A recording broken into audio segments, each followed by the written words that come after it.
Paano nabubuo ang interest rates at bakit ito tinitingnan? Sa bawat paghiram natin ng pera, sa bangko, sa credit card, o kahit sa mga lending apps, hindi nawawala ang isang salitang halos kasing bigat ng mismong utang, interest rate. Ito ang karagdagang bayad sa inutang na pera, ang kabayaran sa paggamit ng pondong pagmamayari ng iba. Ngunit sino nga ba ang nagtatakda nito? Bakit ito napakahalaga?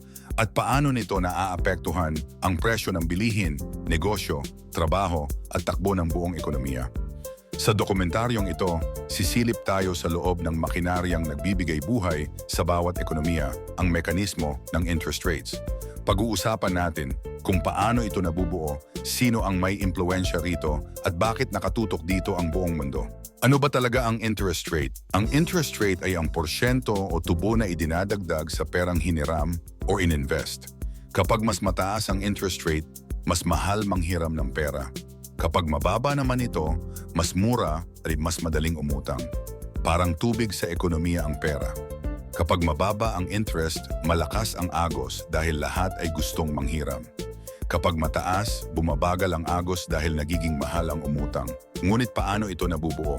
Ang puso ng rate ay ang central bank. Sa Pilipinas, ang Bangko Sentral ng Pilipinas, BSP, ang pangunahing institusyong nagtatakda ng policy interest rate o baseline rate. Ito yung rate na sinusunod ng mga bangko investors, financial institutions, lending companies, buong merkado. Sa ibang bansa, ang kanilang central bank ang gumagawa nito. US Federal Reserve, Fed, Bank of Japan, European Central Bank, Bank of England. Ang dahilan kung bakit ito mahalaga, dahil ang interest rate ang nagdidikta ng bilis ng daloy ng pera sa ekonomiya. Paano nagtatakda ng rate ang BSP? Hindi basta-basta naglalabas ng rate ang BSP. Ito ay dumaraan sa Monetary Board, isang grupo ng eksperto na pinag-aaralan ang inflation presyo ng bilihin palitan ng piso at dolyar, global economy supply at demand, paglalabas ng pera sa merkado. Sa bawat pagpupulong nila, tinatawag na Monetary Board meeting, inaaral nila kung tataasan o bababaan ang interest rates. Ano ang tatlong pangunahing sandata ng central bank? Upang maitakda at makontrol ang interest rates, may tatlong pangunahing gamit ang BSP. 1. Policy rate, overnight borrowing / lending rate. Ito ang pinakamahalaga. Kapag tinaasan ito, tumataas ang rates ng mga bangko. 2. Reserve Requirement Ratio, RRR. Ilang porsyento ng pera ng bangko ang kailangan nilang itabi at hindi pwedeng ipahiram. 3. Open Market Operations, OMO. Bili-bili o benta-benta ng bonds para kontrolin ang supply ng pera. Lahat ng ito ay nakatutok sa isang layunin, kontrolin ang inflation at panatilihing matatag ang ekonomiya. Pag-usapan na mabayusin na yun ang inflation, ang tunay na dahilan sa likod ng interest rates. Upang maintindihan kung bakit binabago-bago ang interest rates, kailangan muna nating maunawaan ang inflation. Inflation ay pagtaas ng presyo ng bilihin. Mga halimbawa, bigla ang pagtaas ng bigas, pagmahal ng langis, pagtaas ng pamasahe, pagmamahal ng kuryente. Kapag mataas ang inflation, tumataas din ang pangangailangan sa pera, kaya lumalagpas ang presyo. Ano ang ginagawa ng BSP para pigilan ito? Tataasan nila ang interest rates. Dahil kapag mas mahal manghiram, mas kaunti ang uutang, mas mabagal ang paggastos, bumababa ang demand, lumalaban sa pagtaas ng presyo. Ito ang tinatawag na inflation targeting policy. Kapag bumaba naman ang inflation, pwede nang bawasan ang rate para pasiglahin ang negosyo at ekonomiya. Ang epekto ng interest rates sa buong ekonomiya. Mas malawak ang epekto ng interest rates kaysa sa iniisip natin. 100 milyong Pilipino ang direktang naaapektuhan nito, kahit hindi nila ito napapansin. 1. Sa mga utang at loan. Kapag mataas ang interest, mas mahal ang housing loan, mas mahal ang car loan, mas mahal ang business loan, mas mahal ang credit card debt. Kapag mababa ang interest, mas maraming nagpapatayo ng bahay, mas maraming bumibili ng sasakyan, mas maraming nagsisimula ng negosyo swing. Sa negosyo, kapag mura manghiram, lumalago ang negosyo, lumalawak ang operasyon, tumataas ang employment. Kapag mahal manghiram, naghihigpit ng sinturon ang negosyo, nababawasan ang empleyado, bumabagal ang expansion. 3. Sa ekonomiya ng bansa, interest rate equals bilis ng ekonomiya. Mababa, mabilis, mataas, mabagal. Ito ang balancer ng ekonomiya. Ang palitan ng piso at dolyar, kasama ba sa usapan? Oh, Meteo. Isa sa pinakamahalagang dahilan kung bakit tinitingnan ang interest rates ay ang exchange rate. Kapag mataas ang interest rate sa Pilipinas, mas maraming foreign investors ang papasok. Dahil mas mataas ang kita nila dito kumpara sa ibang bansa. Ang tawag dito ay capital inflows. Kapag marami ang pumapasok na dolyar, lumalakas ang piso. Sa kabaligtaran, kapag mababa ang interest rate at mas mataas sa US, lumalabas ang foreign investors, humihina ang piso, tumataas ang dolyar. Dahil dito ang interest rates ay hindi lang local issue, global din. Ang US Federal Reserve at global domino effect.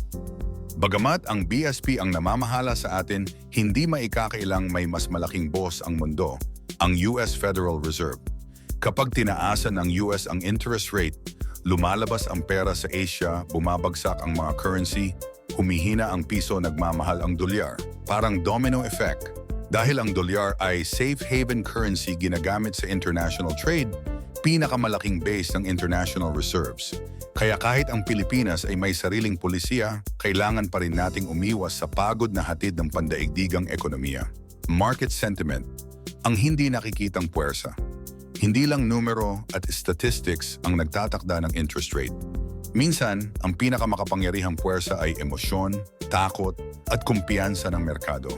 Kapag may banta sa digmaan, may pandemya, may kontrobersya sa gobyerno, may chismis sa ekonomiya, may pagbabanta sa presyo ng langis, bigla ang magbibilihan o magbebentahan ng stocks, bonds at currency ang investors. At kapag naging masyadong magulo ang merkado, kailangang kumilos ng central bank. Minsan, tumataas ang interest rate para pigilan ang panic. Minsan, binababa ito para pasiglahin ang gastos. Ganito kahalaga ang interest rates sa pag-maintain ng tiwala ng publiko. Ang siklo ng rate, hindi ito para sa isa, kundi para sa lahat. Isang mahalagang puntong dapat tandaan, hindi ginagawa ang interest rate para sa kagustuhan ng isang sektor. Ito ay ginawa upang protektahan ang buong ekonomiya. Kung mataas ang inflation, maaaring masaktan ang mga negosyong may loan. Kung mababa ang inflation at pero bagsak ang ekonomiya at lamang ang babaan ng rate para umatake ang pag-unlad. Interest rates are not weapons. Ito ay steering wheel ng ekonomiya. Upang hindi lumiko sa bangin, upang hindi tumama sa pader, upang manatiling tumatakbo sa tamang direksyon. Bakit ito tinitingnan ng mga eksperto, negosyante at pandaigdigang merkado? 1. Ito ang barometro ng ekonomiya. Kung mataas ang rate, maaaring may problema sa inflation.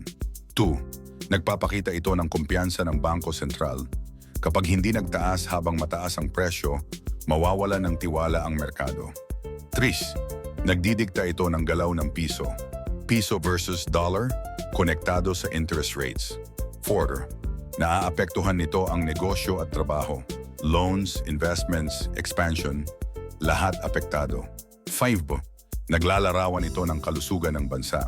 Ang interest rate ay parang X-ray ng ekonomiya. Ano ang papel ng karaniwang Pilipino? Marahil sasabihin ng isang magsasaka, hindi ko naman tinitingnan ang interest rate, bakit importante? Ngunit ang katotohanan, presyo ng bigas, pamasahe, kuryente, presyo ng gasolina, sahod, oportunidad sa trabaho, lahat ng ito ay konektado sa galaw ng interest rates. Kapag mataas ang rate, madaig ang gastos, mas mabagal ang ekonomiya. Kapag mababa, mas aktibo ang negosyo, may mas maraming oportunidad. Ang interest rate ay hindi lang para sa ekonomista. Ito ay para sa bawat Pilipinong bumibili, nagbabayad at naghahanap buhay. Ang hinaharap, makabagong economic challenges. Habang lumalawak ang digital economy, fintech, online banking, at cross-border transactions, mas nagiging komplikado ang papel ng interest rates. Mga bagong hamon, cryptocurrency volatility, geopolitical tensions, AI-driven markets, global supply chain issues, pagkabago ng consumer behavior.